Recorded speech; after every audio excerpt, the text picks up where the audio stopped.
Your name? MENDONCA. You're a coach from the Canadian team. Congratulations for the first place during these indoor cups. Thank you very much. Doing a balance of your performance during this championship, what can you say about the Canadians' performance? I think we did quite well. We learned every game. We have a very mixed team. Some very veteran players and some very young players. The bottom 5 of our players are under 21. So it's a good opportunity for them to compete at a good level, and they did get some chance. Hopefully, our future from this looks brighter. You have a program in Toronto from the indoors and one in Ottawa for the outdoors. How do you manage this?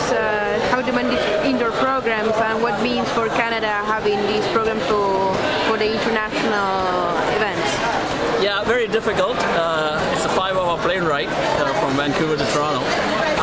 But because of the weather, indoors is played mostly in Ontario and Alberta, in the colder part of the country. And most of my players are from Ontario.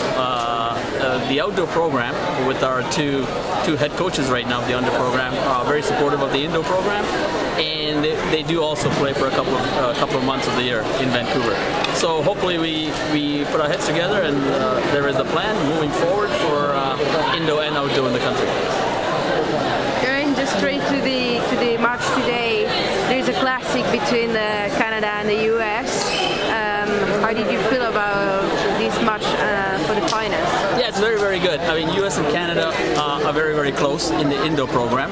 We're very supportive. We know each other for well over 20 years. I've played against some of those coaches, and Nigel, who's been very supportive of the indoor program in the US. So they've helped us prepare. We've helped them prepare. We do a lot of cross-border training with each other because of cost. So we came up on top this time around, but I'm sure they'll be gunning for us next time.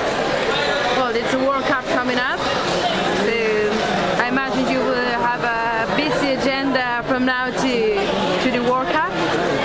Most definitely. It is a self-funded program, so I already told the guys that a lot of fundraising needs to be done. We will have a program. We will try and get sponsorships. We will definitely be prepared to go to the World Cup. I will make sure we do that. Okay, you can ask for them right now. Okay, so during the match, you have a very great beginning, having the score 2-0. What happened, or what do you think was the difference between the first and the second half, and what had Canada remained to have the victory at the end of the match? Yeah, there is, in sports there's always a run. In a match there's always up tempo where you try to gain the upper hand, and then we did go up, and it seemed like we kind of... Everything you touch is gold, man! It seems like everything, the other team just started picking it up, and a little panic set up, what I thought about mental toughness. We have to refocus. We lost focus a little bit.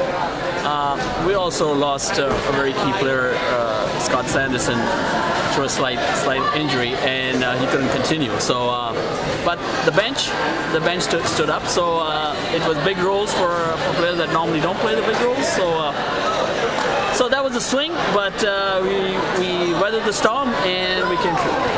Okay, so you want to leave a message for your supporters in Canada? Yes, thank you all. I mean, there's been a tremendous amount of sponsors that have sponsored it. The community has helped us, and mostly I want to thank my wife and my 3 kids who allow me to do all of this. Cheryl, Priscilla, Cassandra, and Kristen. Thank you so much. Okay, thank you very much.